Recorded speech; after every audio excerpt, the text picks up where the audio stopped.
What is up, Fabrication Nation? So in the last episode, I worked on the COVID coupe. Got that thing cleaned up, started painting on it, just kind of getting it dialed, ready to start putting it back together. On this episode, I'm working on the Bibbster. So it is that time of the year. Pitts is right around the corner, Ponies in the Smokies. I will be there. I'm bringing this one for sure, and maybe something else, maybe either the Goose or maybe bring the COVID coupe, you know, like in transition. I think we're like 2 weeks away, 2 or 3 weeks away.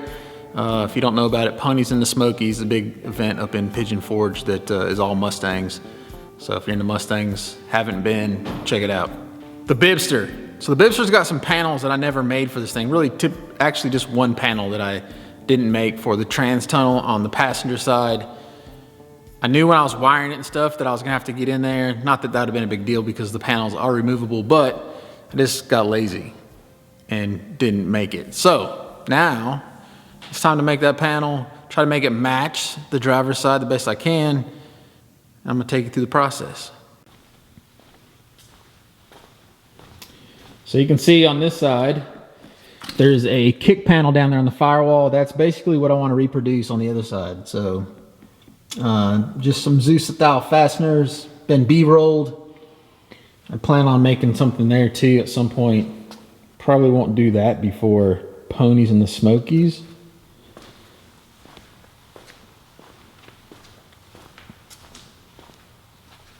But as you can see on this side, there is nothing. So I have the Zeus clips in there already. So I just got to make a panel that fits in here, kind of find those holes, get them drilled, so everything will kind of mount in there the way that it should.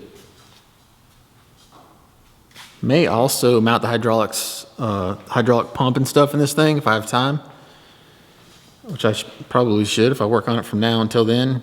I've got the pump sitting over here. I got to modify the actual tank, so I got to chop off some of it and yeah, weld that back flat so it'll fit. If you've been watching this build, you know everything's tight. There's very little room for anything. But I'm gonna make it work. I've already kind of fitted in there. I just got to kind of clearance for that seat just a little bit. All right, so let's get to rolling. I think the way I'm gonna start is see if I can find the old cardboard panel template that I made when I made this panel, see if it fits on the other side. Yeah, let's see what I got. Those are dash pieces. Firewall, dash, trans tunnel.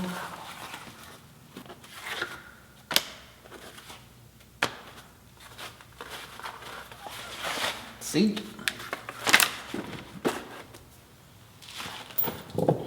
Yep.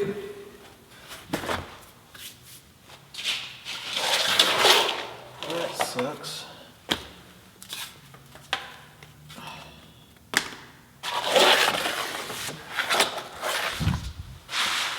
All right, I guess I'll be starting from scratch. So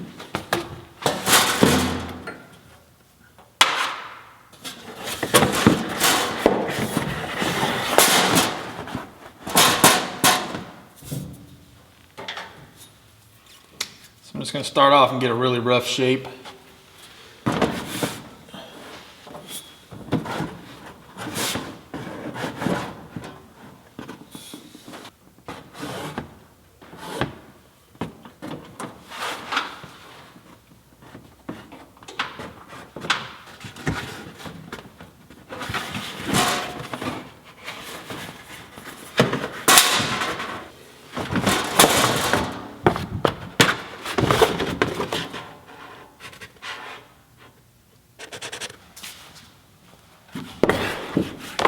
I think that's a good start.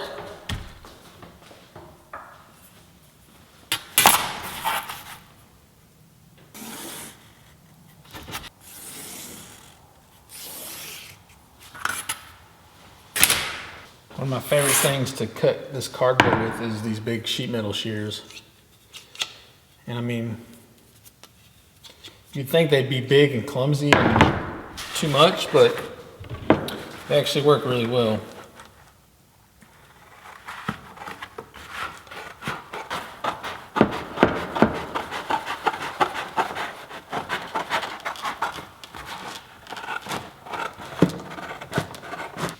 So I've mentioned it before, but if you're ever looking for this, some kind of cardboard to make templates out of, I just buy this in big rolls. It's called Ramboard, R-A-M-B, Ramboard. You can get it at Home Depot. You can get it on Amazon. I think I've done videos on it in the past. Works really well. It's not the cheapest stuff, but man, one roll will go a long ways. And so then I just cut it into lengths and just store them under my bench. So that's like a full width. And then I just, cut them as long as I can. One reason for cutting those things up like that is that when they come off the roll, they're going to be a little curved. So if you lay them flat for a while, when you need to use it, it'll still be flat. All right, so typically what I'd want to do in this moment is use some magnets, and I would just basically just put a magnet where that button head's going to go. Kind of get it aligned the best I can, and then come in here and mark it. But for some reason I can't find my magnets, so I'm just going to have to do it by hand and hope I get it close.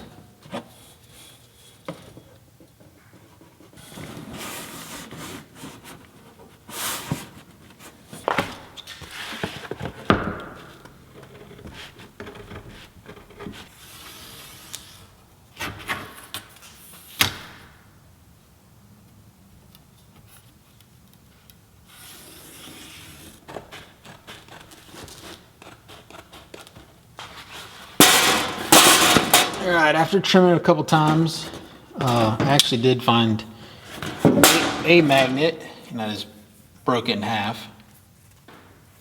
So it was like that. So now I got two magnets. So let's see.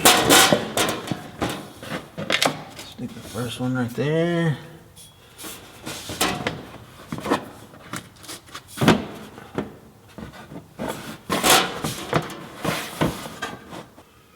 Looks pretty good. Now I just need to figure out how I'm going to mark it from the back side. Alright, so I've got what I did was the pieces that are inside the car that, look like this. I was able to reach through from the other side and kind of trace the tops of them. So then I could take it off the car, grab one of these, and actually mark the holes. So I've got the holes marked now, they're pretty close. And then I like to use these hollow punch sets. I don't know if you've ever seen these or not, but they come in different sizes. Like that one's got gasket material in these. I really like to use these to make gaskets. So if you're making your own gaskets, you can get these punches. And you can see there's gasket material in that one. But anyway, it'll punch a nice clean hole.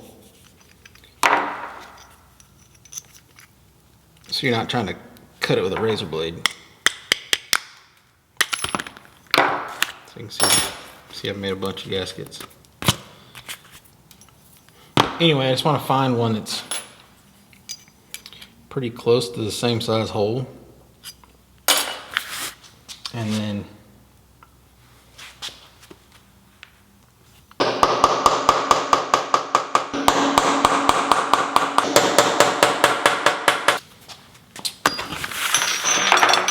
anyway, now I got my 3 holes, and what I'll do is I'll use those Zeus fasteners to fasten this thing back in the car. And now that I've got 3 points, everything else is going to stay pretty close. And then I've got a tool. I'm going to show you how you can mark it even when you can't reach it. So you can see these are the 3 that I marked right here. These are the ones I could reach. There's one here. There's one on the bottom down here. And I'll probably put 2 more up front that I don't have up there. But right now I just want to find out where these holes are. And so what I'm going to do is, so these are the Zeus fasteners here, which is like a button head Zeus fastener, got an Allen, you apply it with an Allen wrench. So I'll use one of these. You just push it in, quarter turn, and it's locked. So So I've got this one, which is a flathead. It's made to fit in that hole, and it's got a little center punch on it. So I'm just going to take it, slide it right in there.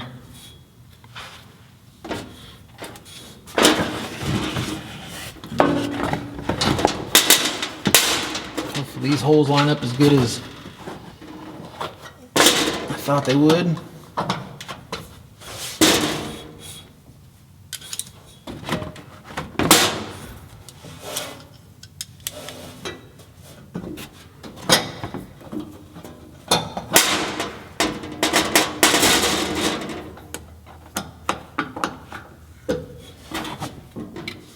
Now, you just take this thing, try to get it as cleanly on there as you can. It's just going to punch a hole right in the center of it.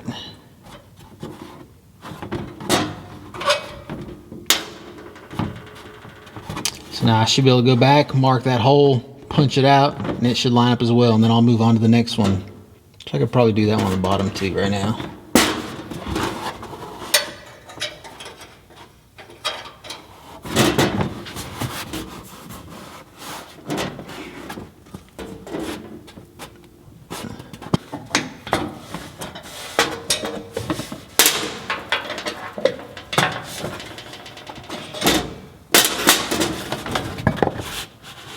So there's one punch hole, there's the other one there. You'll punch those out and it should fit. Alright, and just like that, we got 2 more holes.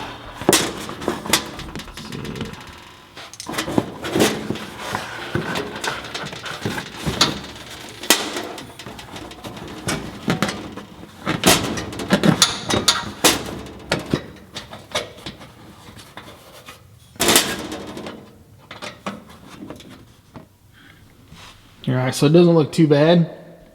I'll probably go in here and mark this thing, trim it a little bit more, kind of even it up on the end.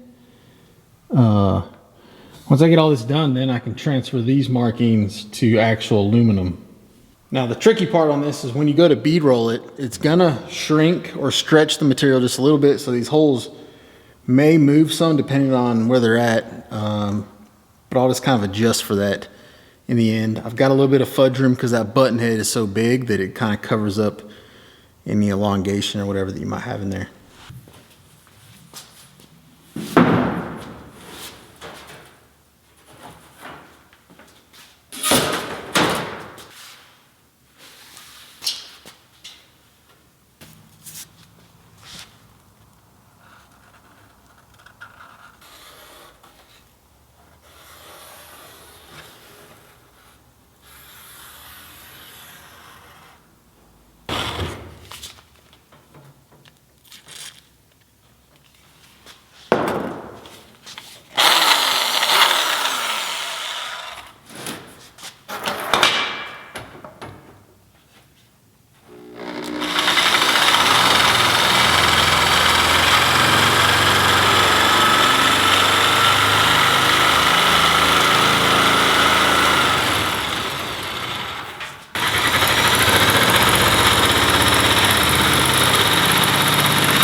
Alright, so now that I got the rough piece cut, I'm going to come over here and grab the one from the driver's side. Kind of try to remember how I laid out this pattern. So I think I've got these, what I like to do is take washers and use these for templates. So you can see I wrote Bibbsters on there, if I'm not mistaken. That was probably used to make those radiuses. So that'll be the one for this. And I'll just kind of try to lay it out similar. It doesn't have to be exact because you can only see one side at a time. As long as it's similar, I think I'll be good.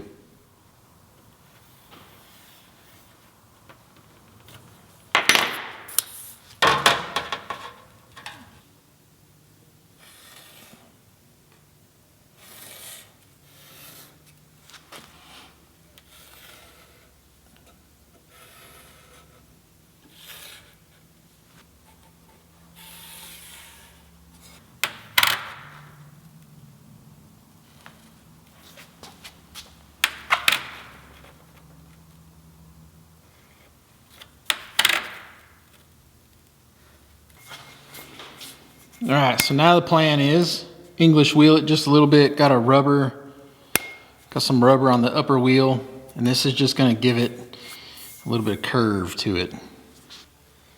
Not looking for much, just a little bit.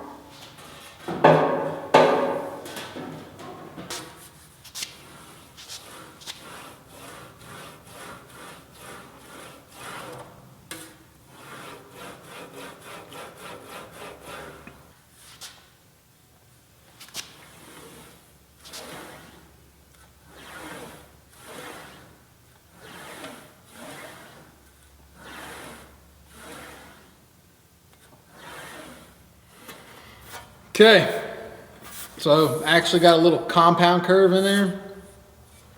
Now, time to bead roll it.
Now, all that's left is to fit it. So I left these holes small still just because when you kind of bead roll this thing or English wheel it, it's going to stretch or shrink the material in some ways. And so I just drilled these 3 out. Make sure those fit first.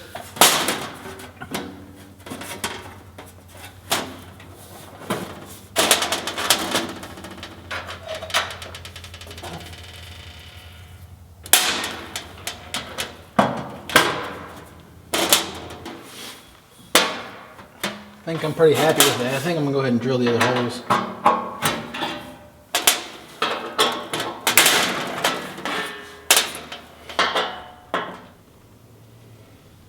All right, I think I'm pretty happy with that. I do need to put some mounts up front.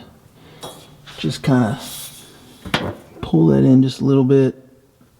But other than that, it looks good. So, final step. So the final step for me looks like this. A little bit of acetone. This is going to take off all the marks.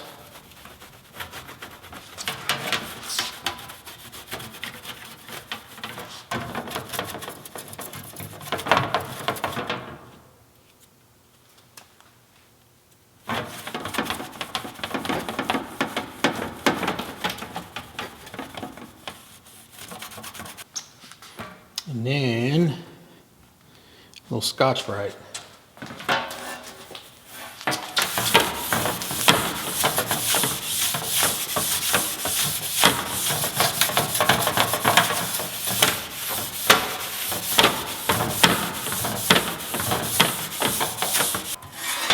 That's it. Put it back in.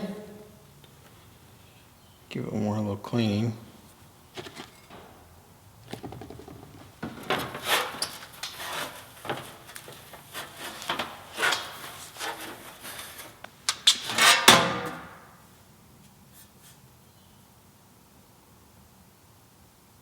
One of the things I'll likely do later on is clear all these panels, so I'll pull everything out. Some of this stuff's been clear, like the seats.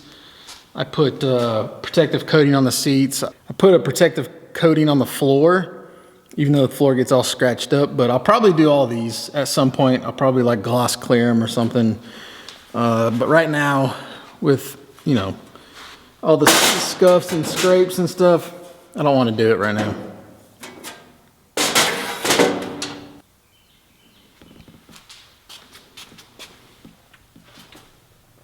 Here's the final product. So basically just gotta do that same process here on the other side. Probably make some panels back here, cover up the battery and the hydraulic cylinder or tank over there. But yeah.